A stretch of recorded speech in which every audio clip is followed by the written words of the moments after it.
Hello മക്കളെ, അപ്പോൾ എൻ്റെ +1 മക്കളൊക്കെ വിചാരിക്കുന്നുണ്ടാവും മിസ് ഞങ്ങൾക്ക് എന്താ അൾട്ടിമേറ്റ് പ്ലാൻ, ഞങ്ങൾക്ക് പ്രോപ്പറായിട്ട് ക്ലാസ് ഒന്നും തുടങ്ങിയിട്ടില്ല, ഒഫീഷ്യലി ഓണം എക്സാം ഉണ്ടാവുമോ എന്നുള്ള നോട്ടീസും കാര്യങ്ങളൊന്നും വന്നിട്ടില്ല അല്ലേ. പക്ഷേ നമ്മൾക്ക് എന്തായാലും ഒരു ഓണം എക്സാമിന് തീർക്കേണ്ട ഒരു പോർഷൻസ് ഉണ്ടല്ലോ അല്ലേ. അപ്പോൾ അത് എല്ലാ ക്ലാസ്സുകൾക്കും ഉള്ളതാണ്. ടേം 1 തീർക്കേണ്ട പോർഷൻസ്, ടേം 2 തീർക്കേണ്ട പോർഷൻസ്, ടേം 3 തീർക്കേണ്ട പോർഷൻസ്. അപ്പോൾ അത് നമുക്ക് എന്ത് ചെയ്യാം, പ്രോപ്പറായിട്ട് പഠിച്ചു തുടങ്ങാം. അതല്ലെങ്കിൽ എന്താ പറ്റുകയെന്ന് വെച്ച് കഴിഞ്ഞാൽ നിങ്ങൾക്കിപ്പോൾ അഡ്മിഷനും കാര്യങ്ങളും അലോട്ട്മെൻറ്റും ഒക്കെ ആയിട്ടൊന്ന് കറക്റ്റായിട്ട് വരുന്നേ ഉള്ളൂ. അപ്പോൾ അതുകൊണ്ട് തന്നെ സ്കൂളുകളിലൊന്നും ക്ലാസ് പ്രോപ്പറായിട്ട് തുടങ്ങിയിട്ടുണ്ടാവില്ല. പക്ഷേ ടീച്ചേഴ്സിന് ഒരു ടേം 2 തീർക്കേണ്ട ചാപ്റ്റേഴ്സ് ഉണ്ട്. പക്ഷേ അത് ടേം 1 കൂടെ തീർക്കേണ്ട സമയം, ടേം 1ഉം ടേം 2 ഒരുമിച്ച് തീർക്കേണ്ട ഒരു സമയത്തിലേക്ക് നിങ്ങൾ എത്തിപ്പോവും. കാരണം നമ്മുടെ ഈ ഒരു അലോട്ട്മെൻറ്റ് പ്രൊസീജിയറൊക്കെ കാരണം നിങ്ങളിപ്പോൾ ഓഗസ്റ്റിന് ഇപ്പോൾ ഒരു വെക്കേഷനും കഴിഞ്ഞ് വരികയാണെന്നുണ്ടെങ്കിൽ സെപ്റ്റംബർ, ഒക്ടോബർ, നവംബർ കൊണ്ട് ടീച്ചേഴ്സ് നിങ്ങളുടെ +1 ടേം 1ൻ്റെയും ടേം 2ൻ്റെയും ഒരുമിച്ച് തീർക്കാനുള്ള ഒരു ഓട്ടത്തിലായിരിക്കും.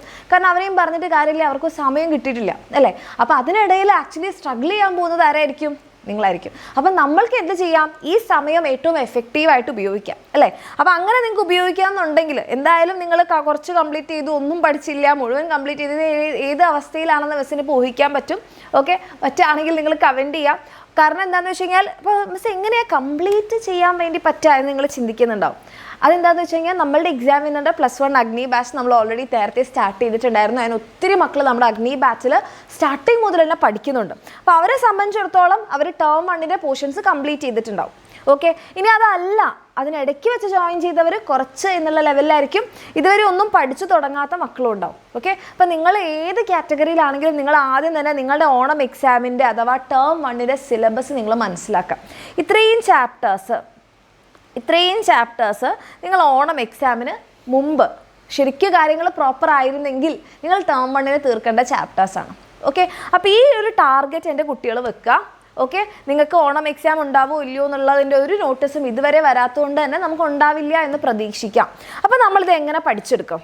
ഓക്കെ, ഇപ്പോഴാണെന്നുണ്ടെങ്കിൽ എൻ്റെ കുട്ടികൾക്ക് നമ്മുടെ എക്സാം വിന്നറിൻ്റെ അഗ്നി ബാച്ചിൽ ഫ്രീഡം ഓഫർ നടക്കുന്നുണ്ട്. 10% ഡിസ്കൗണ്ട് ഉണ്ട്. ഓഗസ്റ്റ് 15th വരെ ആയിരിക്കും നമ്മുടെ ഈ ഒരു ഓഫർ ഉണ്ടാവുക. നമുക്ക് 2 ബാച്ചുകളാണ്, ബേസിക് ബാച്ചും ഉണ്ട്, പ്ലസ് ബാച്ചും ഉണ്ട്.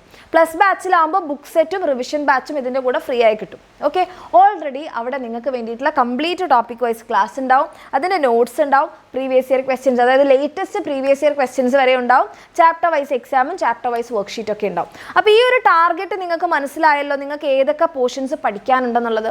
ഇപ്പം നമ്മുടെ മുന്നിൽ ഇനിയിപ്പം ഈ ഒരാഴ്ച, അതായത് ഇനിയിപ്പം ബാക്കി എല്ലാ ക്ലാസ്സുകൾക്കും ഓണം എക്സാം നടക്കാൻ പോവുകയാണ്. നിങ്ങൾക്ക് അത് ഒഫീഷ്യലി ഉണ്ടാവില്ല എന്ന് കരുതുന്നു, ഇതുവരെ നോട്ടീസ് ഒന്നും വരാത്തതുകൊണ്ട്. അപ്പോൾ നിങ്ങൾ ഈ ദിവസങ്ങൾ എന്ത് ചെയ്യുക, നമ്മുടെ ബാച്ചിലുണ്ടെങ്കിൽ നിങ്ങൾക്ക് ക്ലാസ്സുകൾ കണ്ട് പ്രോപ്പറായിട്ട് പഠിച്ചു തുടങ്ങാം. ഓണം വെക്കേഷൻ അടിപൊളിയായിട്ട് യൂസ് ചെയ്യാം. അങ്ങനെയാണെന്നുണ്ടെങ്കിൽ അറ്റ്ലീസ്റ്റ് ഓരോ സബ്ജക്റ്റിലെയും 1-2 ചാപ്റ്റേഴ്സെങ്കിലും നമുക്ക് തീർത്തൂടെ. അത് ഇപ്പോഴല്ല നിങ്ങൾക്ക് അതിൻ്റെ ഗുണം മനസ്സിലാവുക. ജസ്റ്റ് നമ്മൾ ടേം 2 വേണ്ടിയിട്ട് പഠിച്ചു തുടങ്ങുമ്പോൾ ടേം 2 ഈ ചാപ്റ്റേഴ്സ് അല്ല, വേറെ സെറ്റ് ഓഫ് ചാപ്റ്റേഴ്സാണ്. അപ്പോൾ ഇതെല്ലാം കൂടെ വരുമ്പോഴാണ് നമ്മൾ ആകെ ഒരു താളം തെറ്റിപ്പോവുക. ഒന്നാമത് 10ാം ക്ലാസ്സിൽ നിന്ന് +1 എത്തിയതിൻ്റെ ഒരു ബാലൻസിങ് നിങ്ങൾ ചെയ്തുകൊണ്ടിരിക്കുന്ന ഒരു സമയം കൂടി ആയിരിക്കും. അപ്പോൾ എല്ലാം കൂടെ ഓടിച്ചെടുത്ത് പഠിക്കുമ്പോഴാണ് നമ്മൾ അയ്യോ സയൻസ് ബുദ്ധിമുട്ടാണ്, കമ്പ്യൂട്ടർ സയൻസ് ബുദ്ധിമുട്ടാണ്, കൊമേഴ്സ് ബുദ്ധിമുട്ടാണ്, ഈ ഒരു അവസ്ഥയിലേക്ക് എത്തുക. സോ അങ്ങനെയൊന്നും നമ്മളിതിനെ കോംപ്ലിക്കേറ്റഡ് ആക്കേണ്ട ആവശ്യമില്ല. എൻ്റെ കുട്ടികളുടെ മുന്നിൽ സമയമുണ്ട്. അത് എഫക്റ്റീവായിട്ട് നിങ്ങൾ യൂസ് ചെയ്യുന്നുണ്ടോ ഇല്ലയോ എന്നുള്ളതാണ് കാര്യങ്ങൾ. കോംപ്ലിക്കേറ്റഡ് ആക്കണോ വേണ്ടയോ എന്നുള്ള ഒരു ചോദ്യത്തിന് ഉത്തരം. ഓക്കെ, അപ്പോൾ നിങ്ങൾക്ക് താല്പര്യം ഉണ്ടെങ്കിൽ നിങ്ങൾക്ക് നമ്മുടെ ബാച്ചിൽ ജോയിൻ ചെയ്യാം. നമ്മുടെ പ്ലസ് ബാച്ചിൻ്റെ ഫീ ഇപ്പോൾ ഇതാണ്, പൃഥ്വി ബാച്ചിൻ്റെ ഫീ ഇപ്പോൾ ഇതാണ്, യോധ ബാച്ചിൻ്റെ JEE ബാച്ചിൻ്റെ ഫീ ഇപ്പോൾ ഇതാണ്. താല്പര്യമുള്ള മക്കൾക്ക് ഈ ഒരു നമ്പറിൽ കോൺടാക്ട് ചെയ്യാം, പഠിച്ചു തുടങ്ങാം. ഇനി അതല്ല നിങ്ങൾക്ക് ഇപ്പോൾ ബാച്ചിൽ ജോയിൻ ചെയ്യാൻ പറ്റാത്ത അവസ്ഥയാണ്, യൂട്യൂബിൽ ക്ലാസ്സുകളുണ്ട്. ആ ക്ലാസ്സുകൾ കണ്ടിട്ടാണെങ്കിലും എൻ്റെ മക്കൾ കവർ ചെയ്യുക. ഇതേപോലെ നേരത്തെ പഠിച്ച് ഫുൾ മാർക്ക് വാങ്ങിയിട്ടുള്ള ആൾക്കാരാണ്. ഇത് +2 ടോപ്പേഴ്സാണ്, ഇത് +1 ടോപ്പേഴ്സാണ്. ഇതേപോലെ ഇപ്പം നിങ്ങളെപ്പോലെ 10ാം ക്ലാസ്സിൽ ജസ്റ്റ് +1 എത്തി എന്ത് ചെയ്യുമെന്ന് അറിയാതെ നിന്ന് സ്റ്റക്കായിട്ടുള്ള ആൾക്കാരാണ്. പക്ഷേ അവർക്ക് ഇത്രയും അച്ചീവ്മെൻ്റ് ഒക്കെ കൈവരിക്കാൻ പറ്റിയിട്ടുണ്ടെങ്കിൽ നിങ്ങൾക്ക് ഓരോരുത്തർക്കും പറ്റും. അതിന് നമ്മൾ ചെയ്യേണ്ടത് സമയം പാഴാക്കാതെ പഠിക്കുക എന്നുള്ളതാണ്.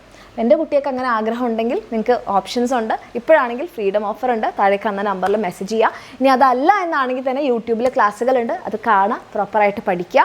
കുറച്ചുകൂടി ഓർഗനൈസ്ഡ് ആയിട്ട് ചെയ്യണമെന്നുണ്ടെങ്കിൽ നിങ്ങൾക്ക് ബാച്ചിൽ ജോയിൻ ചെയ്യാം, താഴെ കാണുന്ന നമ്പറിൽ മെസ്സേജ് ചെയ്യാം. ഓക്കെ.